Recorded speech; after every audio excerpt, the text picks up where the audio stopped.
Hello and welcome into the JAXUSL Report. As usual, I'm here with Mauricio Ruiz, and we have a lot to get to today, including a very significant local soccer match coming up later this month. We also want to dig into what's happening in the USL Championship with the playoffs just about ready to begin. But we want to remind you right here and now to go to JAXUSL.com, put down your season ticket deposits to be at the front of the line for when pro soccer returns to Jacksonville. All right, let's go from that to the U.S. men's national team, Mauricio. Back underway, round two with Greg Berhalter after he was let go after the World Cup. Now he's back, and they start with a matchup with Germany this past Saturday, a 3-1 loss. But what did you see from the U.S. in this first step back as World Cup preparations begin? Well, it's not Uzbekistan, so it's a different level of opponent that we've had. It looked really similar to the plan that Greg Berhalter had going into the World Cup and coming out of the World Cup. I think what I'm liking, even through the period of vacancy, is there's consistency to what's happening. We're not trying to reinvent the wheel. Right now we have a legitimate number 9 in Balogun that can actually sit up there. Pepe's challenging for that position. But Pulisic on the left, Tim Weah on the right, Wes McKennie as a number 8, right? Tyler Adams is still out of that group. But what I'm seeing is a team that has an identity.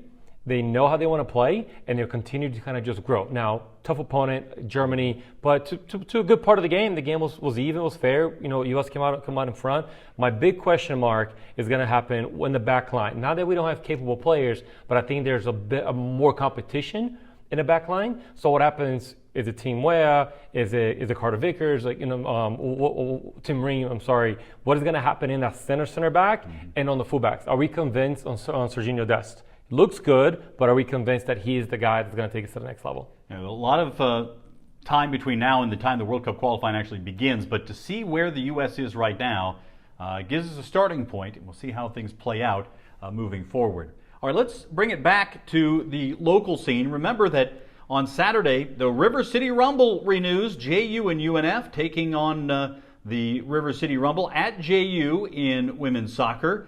And Mauricio, this is always a match that has a little elevated anticipation for it in our city. Yeah, we talk about it doesn't really matter where each team is in their season. This is towards the end of the season now. Playoff positions are consideration, but this game just always has a little bit extra heat to it. JU and UNF struggle a little bit this year for various different reasons, but you expect fireworks to come out when these two teams have a lot of respect for each other, two really good coaching staffs. Players know each other, a lot of local players as well, so a lot of respect for it. But the game at JU at Southern Oak Stadium, a really intimate crowd. Expect the student fan base to come out. So just always an exciting game when these two schools, when they face up against each other. Another local soccer match, not on the college level, but on a bigger stage in some regards, is coming up on October the 29th. It's the Florida Refugee Cup, and this is the brainchild of Josh Kimball and the All-Nation Soccer League.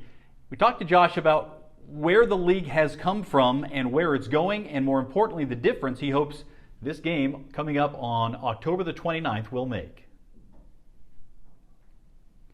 Back in 2017, I went to a local refugee service agency, World Relief, and just asked how I could help. They said, well, if you do soccer, we've been looking for somebody like you forever, because every refugee that comes through our doors is trying to find a place to play, and we don't do that. And what evolved from that was them really wanting a league where not just their small group, but all the refugees and asylees that have been resettled in Jacksonville could feel a part of a community and play the game that they love. So currently we're blessed to say that it's grown to 58 teams that play in all nations year-round. It represents over 2,000 players. And what's really unique is that those players have come from over 100 different nations, many of which have come as refugees and asylees with incredibly difficult stories. And they found community while they're playing soccer with us. All right, so you've got this league, and you have in the past run the Refugee Cup, but this year you're kind of making it a much more substantial event. Tell me about the thought process behind growing this event and what it's going to look like. The whole purpose is to really raise awareness and uplift refugees in our city. So for the past 5 years, we've been running the event, but it's been really local and hasn't had any publicity to it. And we really want to invite the community into what we're doing to create a lot more awareness and support for refugees here. So our heart was to have a good venue. We're hosting it at UNF, really invite an awesome partner in JFC to come out and play with us, and then try to unite the different entities that really could support the refugee community better in our city, like our local representatives, delegates like our city council members, our school board, our churches, individuals, and of course the soccer community. Now to the soccer part of it, what should we expect as fans that are going to go out and watch our refugee all-stars versus a GFC team under 23 squad that typically trains together under Tommy Kruzanovic, another refugee himself?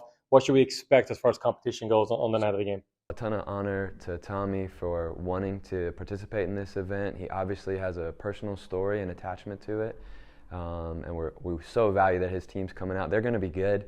They're in the middle of their season, training together and playing, and we've taken a total different tactic, which is great to celebrate the purpose of this event, but maybe not strategic for the best soccer team. We've pulled 20 different refugee players that are a part of 16 different teams in our men's league and asked them to come together to make an ANS All-Star team. So we've had one practice so far, and we got a lot of work to do, but we're going to try to represent the best that we can. And I know those players will show up because they're not just playing for their team here or their country. They're playing for family and friends back home that maybe still are stuck in a refugee camp and don't have the opportunity to help create some awareness around the need to support. We're asking everybody, please come. It'll make a big difference. Please invite family and friends. You can go to our website and just reserve your free tickets that you'll show when you enter the complex. If you're a business or individual that also wants to get involved in sponsorship, there's opportunities for that on our website as well. But we really hope to pack out the stadium, make these refugees players feel so supported and valued, and really help unite the different groups in our city that can help make a difference in their lives. Mauricio, you've known Josh for quite a while. This is a big lift and a significant difference that he's making in the community. Yeah, absolutely. I mean, I remember when Josh was asking, to borrow some small-sided goals for 3v3 tournaments to get some fundraising going for the beginning of the league, and now they have their own facility. They're playing, that with collaboration with the city and some clubs. It's pretty impressive what's kind of got to, not for the soccer piece of it, that still has a lot of room to grow, but just the impact that it's making, that the vehicle that soccer is to bring a community together, to do life with some of these folks. As you imagine, a lot of the refugee community, they kind of fend for themselves after they get placed. So Josh and his family and the supporters around it, they kind of get to help them out in different areas that maybe they wouldn't be able to do it on their own. So incredible impact in the city of Jacksonville that a game of soccer is having, and All Nations and Josh and his family are doing a fantastic job with it. All right, let's turn our attention now to Mauricio's Corner and a look at the USL Championship and what's happened. The league has come to an end with the regular season. The playoffs are coming up, but let's review the Golden Boot, Golden Glove, and Golden Playmaker winners from this year. Golden Boot, you see right there, Albert Dikwa from the Pittsburgh Riverhounds, 20 goals this year, and he was sort of the pacemaker in a lot of ways for Pittsburgh's run. And really a breakout season for him. Albert's been in the league for a couple of years now. He's not a veteran, but he's not a young rookie anymore. And this is what people have expected him to do, right? A guy that can put 15 to 20 plus goals a year. And the minute he started actually getting on a roll and getting on track, it's the same time that Pittsburgh, coming off of the US Open Cup, if you remember, after the loss, we wondered how they were going to do. And he just kept ascending, but behind his goals as well. Yeah, really an impressive season. You get 20 goals in 34 matches. On the other side, you've got the Golden Glove winner, Danny Vitiello from the Sacramento Republic.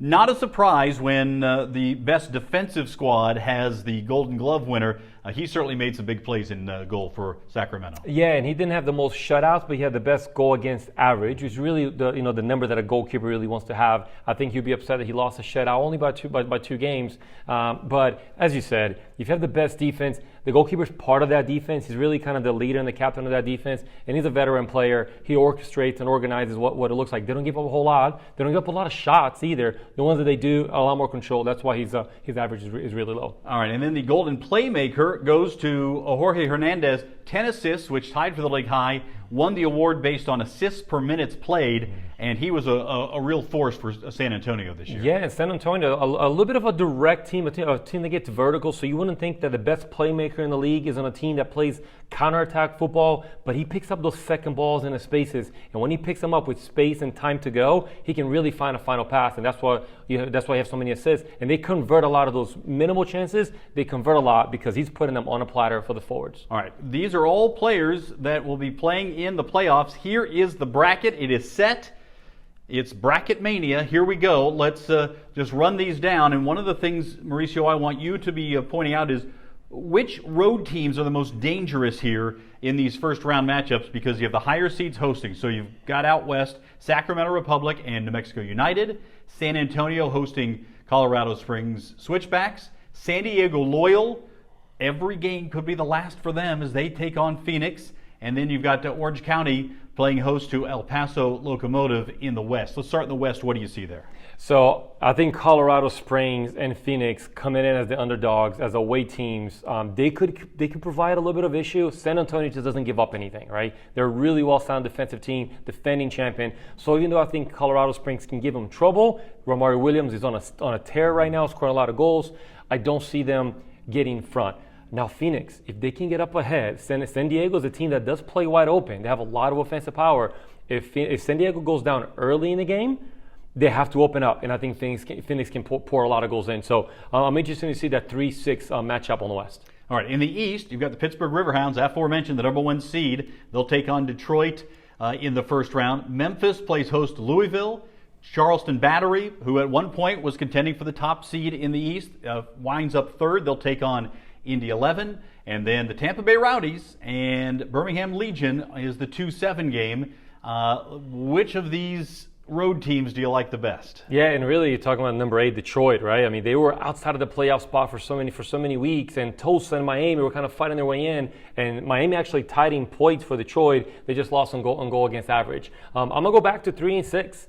You know, I think Charleston Battery is a really good team. They were at the top of the league. They're not finishing the league as strong as they would like, and Indy is. Indy was out of the playoff spot about a month and a half ago and just kept climbing to one of the hottest teams in the league. And I think Indy can go into the Battery and they can get a result. Of course, our friend Mark Lowry there directing things for Indy 11. All right, that's how things look in terms of the most dangerous upset potentials. What about which team are you most confident will win in the first round?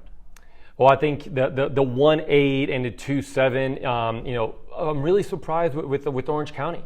Right, they're a team that was not as hot. They really got hot towards the end of the year, and they claim position. So I think if they can continue to be strong at home, and they're going to get home field advantage all the way through the semifinals potentially, I think Orange County can surprise a lot of people. All right, let's take a look at this bracket one more time, and let's give our picks before the playoffs begins. Who will meet in the USL Championship final? It will air on ESPN2 on November the 12th.